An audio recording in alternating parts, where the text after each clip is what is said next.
नमस्कार।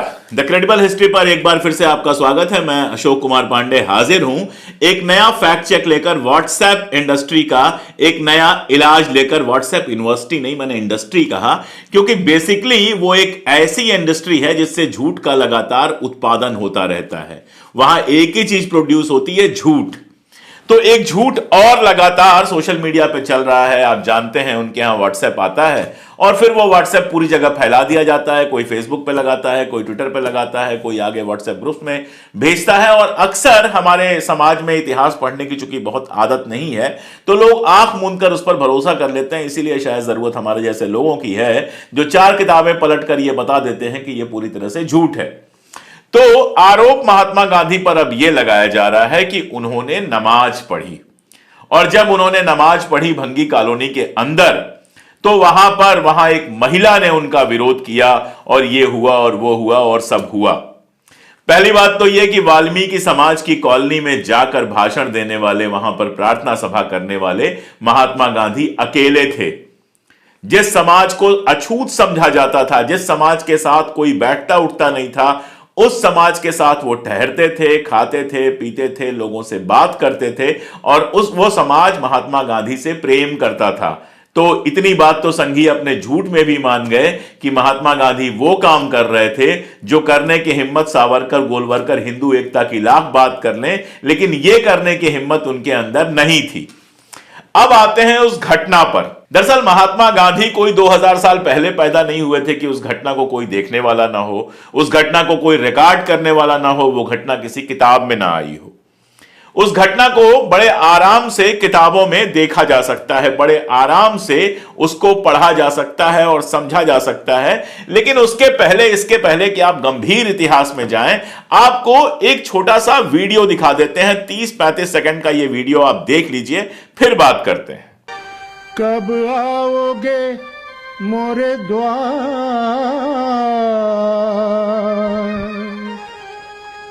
मोरे द्वार,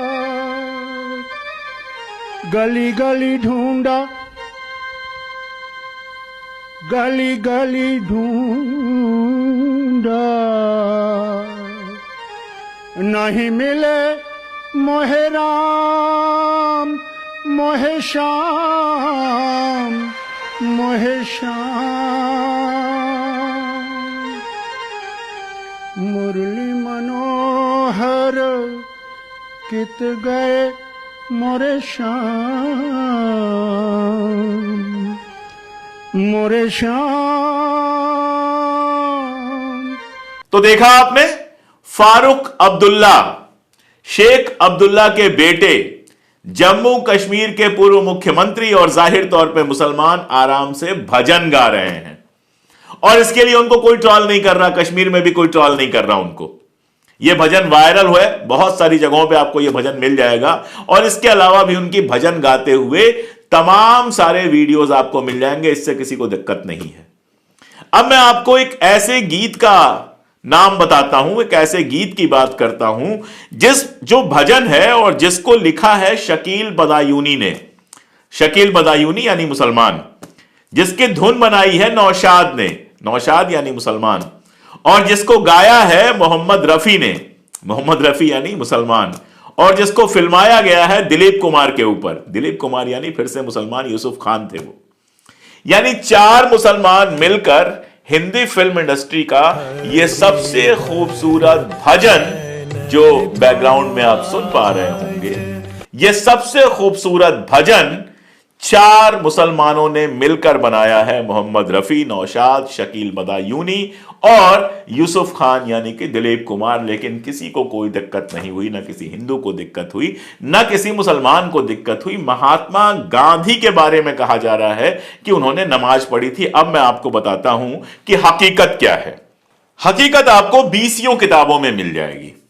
आप महात्मा गांधी का अपना जो कंप्लीट वर्क्स है, CWMG collected works of Mahatma Gandhi, वो भी पलट लेंगे तो भी मिल जाएगा। 20 जगह प्यारेलाल के यहां मिल जाएगा, 20 जगह मिल जाएगा।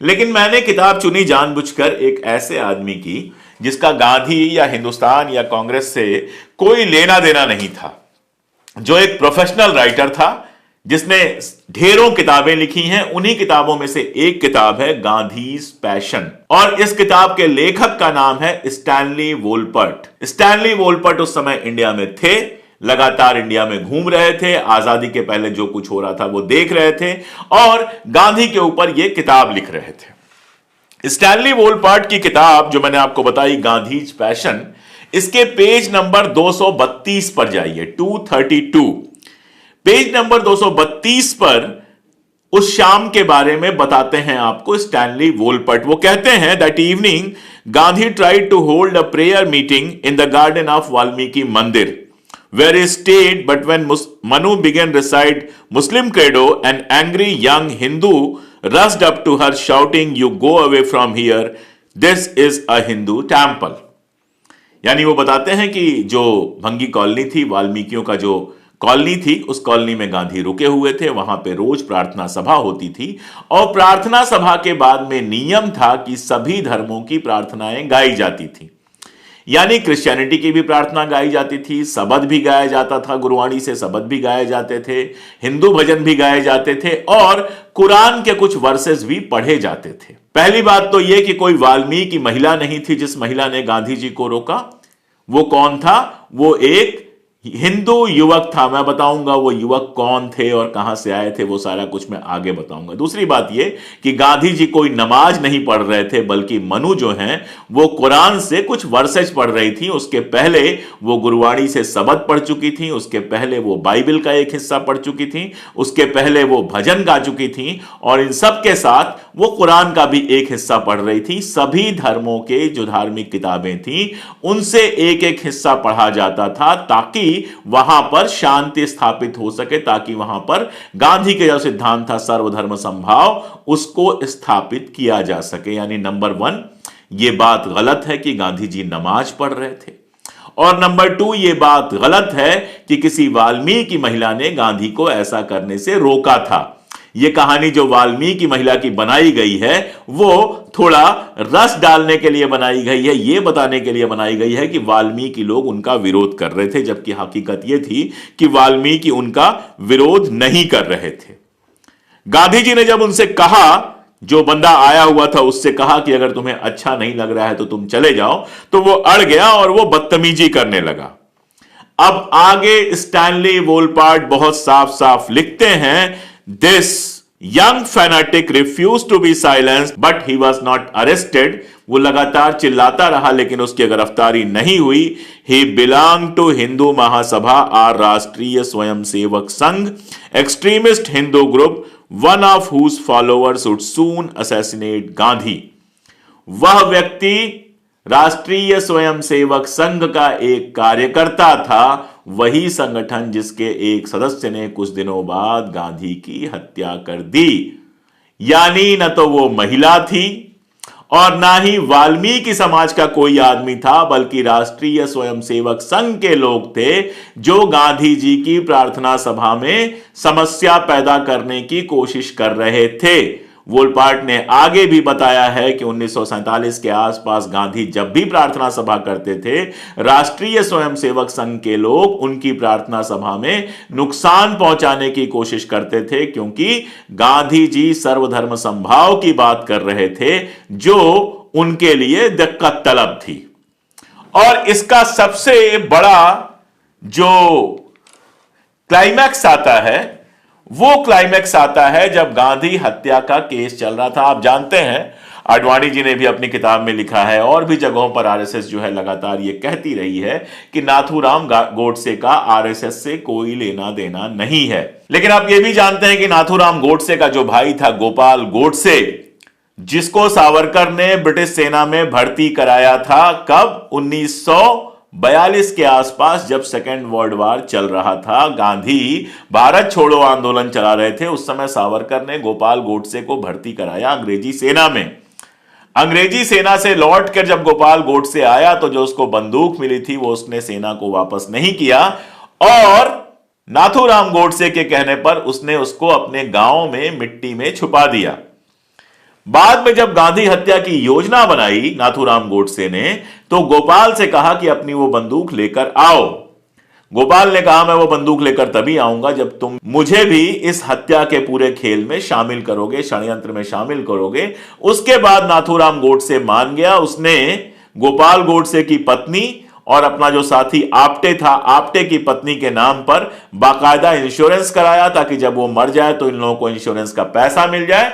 और गोपाल गोडसे षड्यंत्र में शामिल हो गया। 30 जनवरी के पहले जो गांधी हत्या का प्लान था, जिसमें मदन लाल पाहवा गिरफ्तार हुआ था, उसको पीछे से बम फेंकना था और सामने से दिगंबर भड़गे को गोली मारनी थी। दिगंबर भड़गे वही जो बाद में गवाह बन गया। तो उस समय गोपाल गोडसे की बंदूक यूज करने का प्लान था। हालांकि एन टाइम पर गोपाल गोडसे की बंदूक पता चला कि मिट्टी में रखे रखे वो काम की नहीं रह गई है, किसी तरह से उसको रिपेयर किया गया। तो खैर, गोपाल गोडसे के बारे में बताना जरूरी था। वो गोपाल गोडसे जब जेल से निकलता है, उसको भी कारावास हुआ था गांधी हत्या में, जब निकलता है तो वो बयान देता है कि मैं और नथूराम और हमारे भाई जो हैं, हम सभी आरएसएस के मेंबर थे, हमने कभी आरएसएस छोड़ा नहीं। अब देखिए वो किस्सा आप जानते हैं कि आरएसएस कोई मेंबरशिप तो मेंटेन करती नहीं है, तो ये तो कोई सिद्ध नहीं कर पाएगा कि आरएसएस के मेंबर थे कि नहीं थे। लेकिन आडवाणी जी और आरएसएस कहते हैं कि वो हमारे मेंबर नहीं थे, जबकि गोपाल गोडसे का खुद कहना था कि वो हमेशा हमेशा से आरएसएस के मेंबर थे। तो जोड़िए, कड़ी जोड़िए, मैं आपको और आगे ले आता हूं। दिगंबर बड़गे की मैंने बात की। दिगंबर बड़गे सरकारी गवाह बन गया था गांधी हत्या में। दिगंबर बड़गे ने जो गवाही दी, उस गवाही में उसने बताया, गांधी मर्डर पेपर्स तलाशेंगे अगर आप, मैंने अपनी किताब उसने गांधी को क्यों मारा के चक्कर में वो सारे पेपर खंगाले हैं और अपनी किताब में लिखा भी है। जब दिगंबर बड़गे ने बयान दिया तो उसने बताया कि वाल्मीकि मंदिर वाले मामले में जो लोग गांधी जी के साथ बदतमीजी कर रहे थे, उनमें नाथूराम गोडसे भी शामिल था। यानी ये कोई वाल्मीकि महिला नहीं थी जो गांधी जी से बहस कर रही थी, बहस कर रहे थे नाथूराम गोडसे और उसके जैसे आरएसएस के कार्यकर्ता, या चलिए मत मानिए आरएसएस के कार्यकर्ता, हिंदू महासभा के कार्यकर्ता। और स्टैनली वोलपार्ट की अगर माने तो वो आरएसएस के कार्यकर्ता ही थे। स्टैनली वोलपार्ट ने अपनी किताब में लिखा है, आप पेज देख सकते हैं। तो गांधी जी से बहस जो कर रहे थे वो आरएसएस के कार्यकर्ता थे, जो वहां दिक्कत फैला रहे थे, जो वहां परेशान कर रहे थे, लगातार बापू की प्रार्थना सभाओं में विघ्न डाल रहे थे, वो आरएसएस के कार्यकर्ता थे, कोई वाल्मीकि समाज की महिला नहीं थी। यानी अगर इस पूरे को फैक्ट चेक किया जाए तो 1 2 3 4 पॉइंट्स में ऐसे देखिए। पहली बात, वहां पर कोई गांधी जी नमाज नहीं पढ़ रहे थे। गांधी जी की प्रार्थना सभा समाप्त होती थी, उसके बाद सभी धर्मों की जो किताबें होती थी उनसे एक अंश पढ़ा जाता था। गुरबानी से भी पढ़ा जाता था, बाइबल से भी पढ़ा जाता था, गीता से भी पढ़ा जाता था और कुरान से भी पढ़ा जाता था। इसी क्रम में मनुबेन पढ़ रही थी, कुरान से कुछ आयतें पढ़ रही थी, जिस पर यह सारा बवाल हुआ। तीसरी बात, किसी वाल्मीकि महिला ने या वाल्मीकि समाज के व्यक्ति ने, जहां पर गांधी जी रह रहे थे, इस पर कोई आपत्ति नहीं की। बाहर से आकर नथूराम गोडसे जैसे कुछ दक्षिणपंथी आरएसएस और हिंदू महासभा के कार्यकर्ताओं ने वहां गड़बड़ी फैलाने की कोशिश की। और आखिरी बात, गांधी जी चाहते तो उसी समय इन सारे लोगों को गिरफ्तार करवा के जेल भेज सकते थे, लेकिन जब लोगों ने इनको पकड़ा, इनको ढकेलने और बाहर करने की कोशिश की, तो गांधी जी ने मना किया। गांधी जी ने यह कहा कि भाई मैं अहिंसा मानता हूं और ये युवक जो भी हैं, जैसा भी विरोध कर रहे हैं, कोई बात नहीं, इनको गिरफ्तार करने या इनको पकड़ने की कोई जरूरत नहीं है। ये गांधी की महानता थी। अगर गांधी जी ने ऐसा नहीं किया होता, ये लोग गिरफ्तार हो गए होते, तो शायद उनकी हत्या भी नहीं हुई होती। तो इस तरह का झूठ लगातार फैलाया जाता है। अपने चैनल पर मेरी कोशिश होती है कि जब भी इस तरह का कोई जहर समाज में फैलाया जाए तो उसका एंटीडोट लेकर मैं अपने चैनल पे आऊं, आपको हकीकत बताऊं। और यह हकीकत सिर्फ किस्से कहानी के माध्यम से नहीं, बल्कि बाकायदा किताबों का नाम लेकर, किताबों का सोर्स देकर, किताबों का पेज देकर बताऊं। यह मेरी कोशिश लगातार जारी रहती है। जरूरी यह है कि आप भी मेरी ताकत बने। मेरे बगल में जो एक ये बार कोड चल रहा है, इसको अगर आप स्कैन करेंगे तो हमारे चैनल के मेंबर बन सकते हैं। अगर आप हमारे चैनल के मेंबर बनेंगे तो हमें वो ताकत मिलेगी जिस ताकत के साथ हम लगातार सत्ता और कैमरे की आंख में आंख डालकर वर्तमान और इतिहास के सच कह सकेंगे। आज के लिए इतना ही। बहुत शुक्रिया।